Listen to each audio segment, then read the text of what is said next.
This is a journey into sound.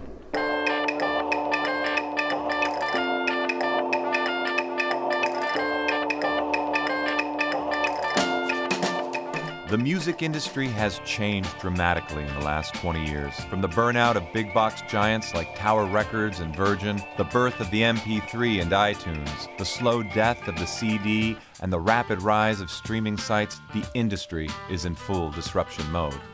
But one of the unlikely winners in the wake of all this disruption has been around for over 100 years: the vinyl record.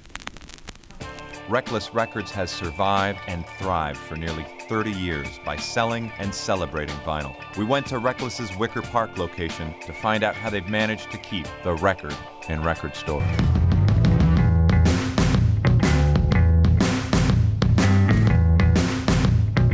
My name is Adam Voss. I'm a father, an entertainer, and I'm a marketing geek on the hunt for cool brands. I've only got 12 minutes to tell you about their stories in our city. This is 12 for 12.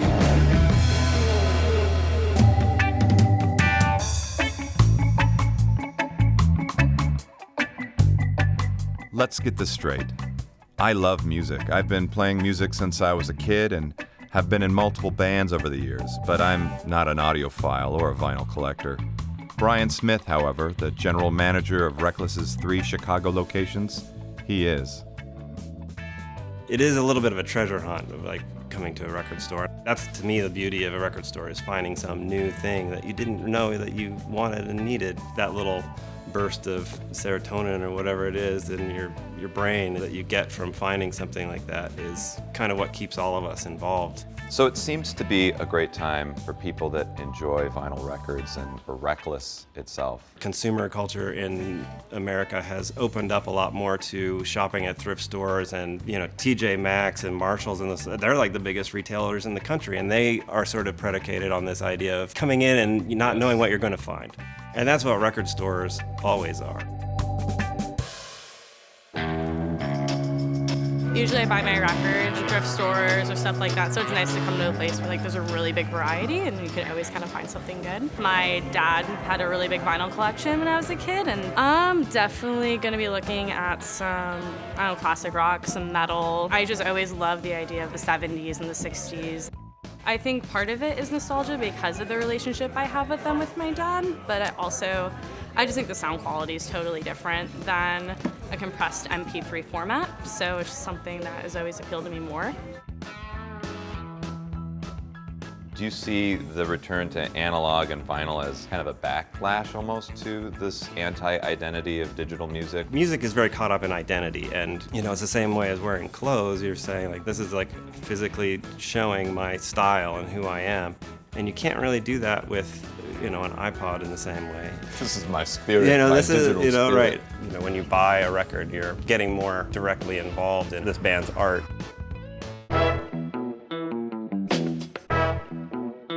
I don't buy music online unless I absolutely can't find it any other way. I guess it's old school, but I like to have something in my hands. It's more personal to me than something digital or something small. Given the change in the music industry, I'm sure it's been quite a wild ride for you guys. It always feels like it's a wild ride around here, but I don't know if I even blame the music industry for that, but just as it is reckless. The music industry is always changing as far as what people want to buy, what media they want to buy it on. We've always stayed loyal to vinyl. I guess we don't give up on anything too easily. We still sell laser discs. Ultimately, we're still just trying to get records that we like, that we think other people will like. Through the years, Reckless's business model has really been stay the course. Buying and reselling good used records is a huge part of this. Each record is physically appraised and then cross-checked against Reckless's impressive 20-year database of price, sales history, and current inventory. This system, when paired with a robust local music scene, has enabled Reckless to grow. By defying industry trends of downsizing and moving sales online, they've actually doubled their physical space and taken sales offline in order to keep the music in their stores and in Chicago. With the 2006 closing of Tower Records and Virgin, and by way of natural selection, Reckless Records ascended to the top spot in Chicago's music scene. They were trying to be everything to everybody and catering to the mainstream. And the mainstream is in the process of giving up on pre-recorded music in physical form. Right. The lake keeps shrinking, and we're seeming like a really big fish now, but it's just that the pond keeps getting smaller. The industry has shrunk. What about like the emergence of streaming channels? In some ways, it's probably good. It really exposes a lot of people to more obscure music, and that's the stuff that we're passionate about. I mean, we'd love to sell any record to anybody. You want to buy the Herb Alpert record? That's awesome. Or Sun City Girls, we'd love to sell that to you too, and we'd love to tell you why we like it. As much as people make references to high fidelity with us, like we've always tried to work against that stereotype of the record store employee. Music is so personal, there shouldn't be necessarily any judgment of what anybody's buying. I decided to put their non-judgmental attitude to the test. Browsing the stacks, it didn't take me long to spot some choice selections. I found some records and I have some questions. Okay. Are all of these dances possible? Yes. Okay. Definitely. Dancer size, look good, have fun, feel fit. Is that a lie or will that happen? I think that that's true. Saturday Night Fielder. Is it better than the original Bee Gees version? No. Close to it. Close to it. Have you heard this one, Hardcore? Devo. Yes, actually, this is really awesome. How'd you get into the record store business? I was filming a documentary about myself, and I filmed part of it at Reckless Records. Are you yourself a musician or a DJ? Yeah, I think most of us here either play, we DJ, we're into art. Well, maybe put one of these on. Can we do dance exercise? Yes. We're getting ready for the team workout. A few more. Up, up, up. All right, and walking. What makes Reckless different? We have a lot of employees, and they're all contributing their own enthusiasms to either writing descriptions for records or just talking to customers. And also our database, it really is over 20 years old now, and we've been accumulating all these descriptions. So some of these descriptions were written in 1996, and then some of them were written yesterday.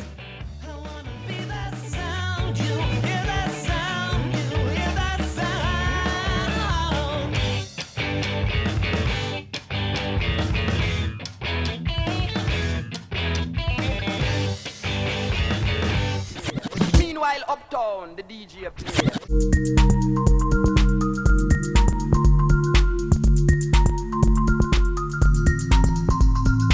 To many Reckless employees, their job is not just filing and ordering the stacks, but being keepers of the faith. The ideal to work in a record store is almost akin to a monk's life of servitude to the holy mission. I really love music. You know, I've been working in record stores forever. I make music, I sell music, I pretty much eat, breathe, and sleep music. Working here provides me with an outlet for, you know, what I'm passionate So about. what do you think about the return to vinyl records from kind of this digital thing for the mainstream consumer? You know, you have young people discovering records for the first time. Their parents or maybe grandparents had records and stuff like that. With some of the records that you get now, you get a download with it, so you get the best of both worlds. You can, you know, put on the record at home to take a bath to, or you can put the MP3 in your car and drive around. Yeah, when are they going to get the turntables for the car?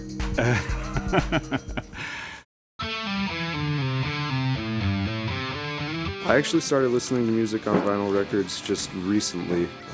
Got a record player for Christmas, so. The thing I like about vinyl is like, it's like shooting film photography. It's like you get like that raw sound that is only available on the vinyl. Having the ability to peruse through such a large selection and physically hold the record and like look at the album art, like this is what our parents were doing, you know. Today I'm looking for David Bowie.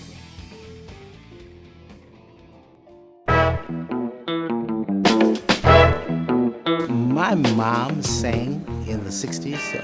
Curtis Mayfield put a girl group together called the Opals. walked into Reckless, and I'm hearing this song, and it's my mom's voice. So I'm like, okay, what is that? And it was a Walter Jackson song, and I didn't even know my mom sang on it, but I knew that was her voice.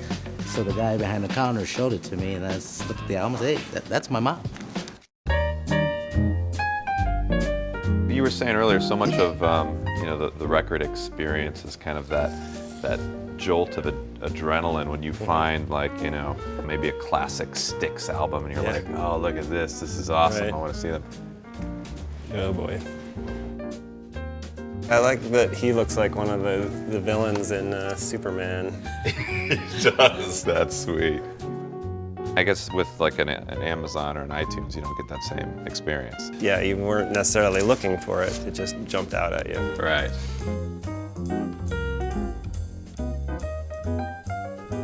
Nothing lasts forever. Industries change, markets with them, and technologies adapt and evolve to meet the customer. But as we learned from Reckless Records today, music is personal. It's about what you love and what you love listening to, and that doesn't change. So until our next episode, put the needle on the record until the drum beat goes like this.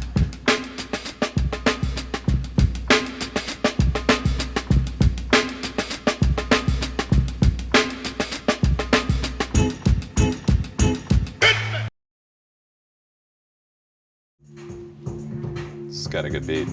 It's nice, huh? Like riding a dragon. Yeah.